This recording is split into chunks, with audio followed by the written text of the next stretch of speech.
take of the air, now breathe it in. We ain't going nowhere. There's no plan B. Put your hands in the air. Nah, we ain't going nowhere.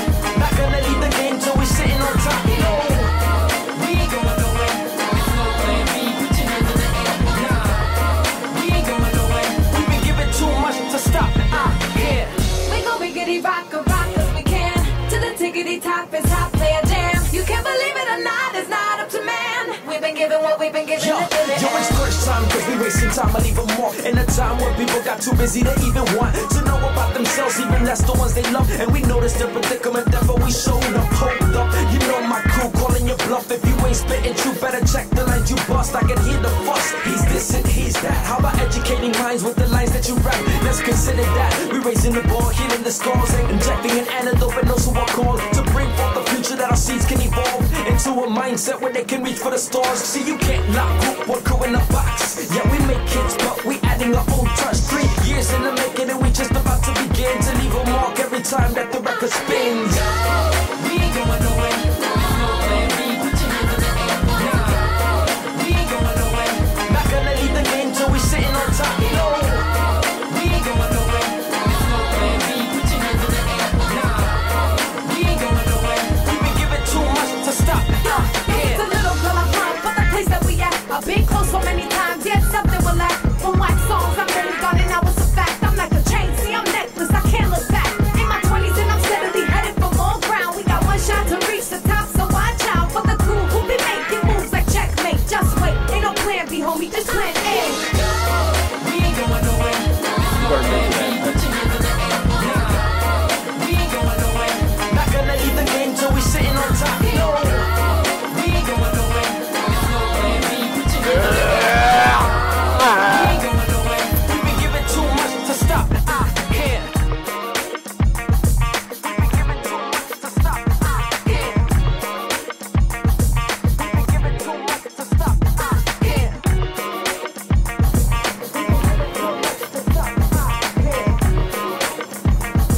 We've been given too much to stop. I can't. That was a little entertainment raw. Oh man, wow, that's crazy. Anyway, here we go. The 6th day. All right, let's go.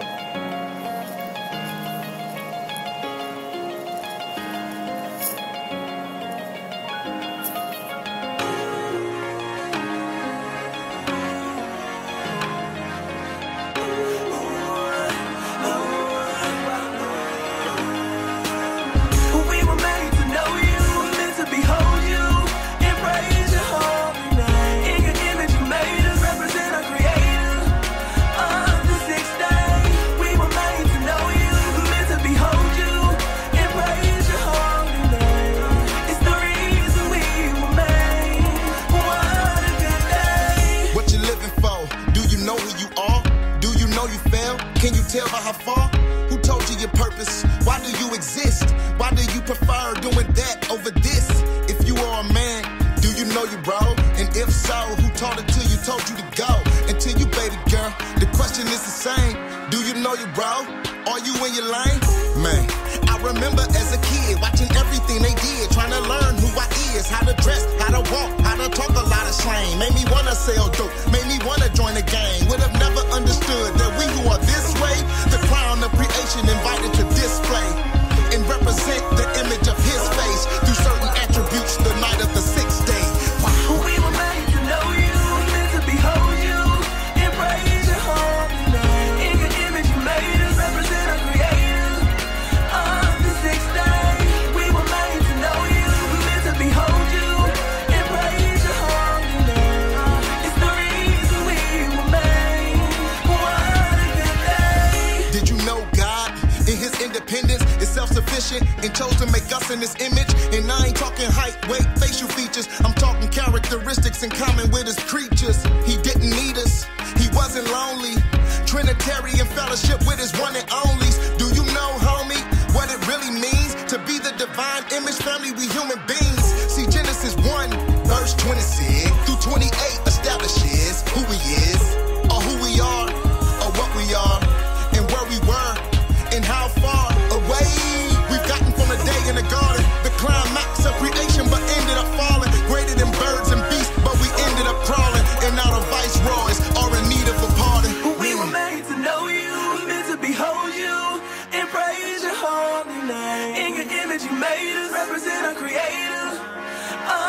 sixth day, we were made to know you, meant to behold you, and praise your holy name. It's the reason we were made. What a good day.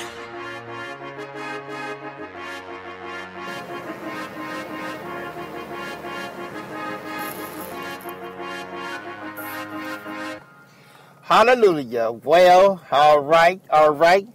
Hey, listen to this. Here's something I want to read from you from 2 Corinthians 1-3.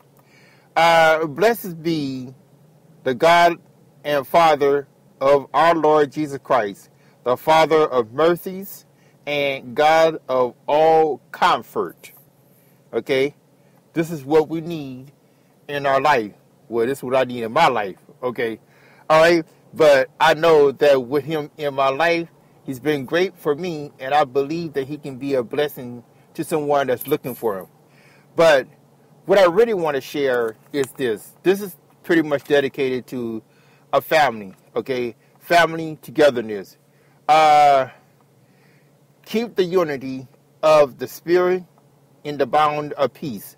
Ephesians 4:3. I believe that is very important. When a child is first born, it's an infant, we have no choice but to hold a child in our arm. Okay? There's no choice because it can't walk, it can't do anything, so we have to hold it. But I also believe this too. A child can sense when a parent loves them. When they're an infant, they can sense it. Okay? And when they're growing, the first 5 years, the child is learning who their parents are. And they get to see their parents in action and everything. Okay? But after they turn from 6 to 10, they start to have their own opinions about what they feel about themselves and their families comparing to others. We don't always know that, but they usually do. At the time they turn from 11 to 15, they're pretty much set. Okay? And the reason why I said it in this kind of formatical way is if you spend all your life never, ever telling your child that you love him, and if you spend all of his childhood life never giving him a hug, never doing anything that will encourage him, children oftentimes feel alone, and we don't even know that. So what I made a habit, okay, they don't always know, my family didn't always know that until I told them, but all my kids, I always called their name, get their attention. Most times they always think they're in trouble when you call them, okay? And that's the perfect time, of calling their name because you can surprise them. It catches their heart. It catches their attention when you do this. And I will call them by their name. And then when I get their attention, then I tell them that I love them. Or catch them off guard, when they're on the move, and I grab them and I just give them a hug. Now, that don't mean that they necessarily like it and they don't, they feel, they shouldn't be, but if you do it more often, they understand. Okay? Especially fathers and sons. Okay? I believe that fathers should be an example of God. See, God is the father of all his children. And his children are male and females. And so he don't have a problem telling us that he loves us. So why should we have a problem telling our sons that we love him? Okay? And the only reason why we feel embarrassed to say that we love God as a man is because we had no fathers telling us that they love us. Okay? So I made it a very practice, especially with my son. I call his name, I get his attention, and I tell him that I love him. Okay? And All the time, I give him a hug. Every now and then, I kiss him on the forehead. Now, as he was growing, he don't always understand that, but as he got older, he's starting to understand what's really going on. You have to encourage your children by saying to them that you love them. Give them a hug. Look them in the eyes, deep in their eyes, and say to them how you feel about them. Because all they hear you doing before you tell them that is the don't do this and don't do that. Stop doing this, stop doing that. I forbid you to, I told you not to. Sit down. You want to punish me or something. You know what I'm saying? Or then, or you're trying to play. You try to inspire them and all and everything. But you never say that I love you. When you practice that, then you won't have a problem saying I love God. That was my problem. When I was growing up in the Christian lifestyle, I had a hard time saying I love Jesus because he's a man. Men don't tell another man that he loves him. Okay? So I had a hard time for a while because I had no father figure ever told me that they loved me and told me why did they love me. Okay? So I had to learn this as I grew into this. So by me practicing that with my son, I don't force my son to tell me that he loved me, to tell him that he loved me. I let it happen on his own. Plant the seed, water it, and it will grow. Eventually, he will tell you that he loves you. Okay? Just like eventually, I turned around and said to the Lord, I love him. Okay? This is a dedication to every family member, but especially fathers, telling it to their sons and telling it to their daughter. Tell them that you love them. You'll be surprised of how they'll change in their life.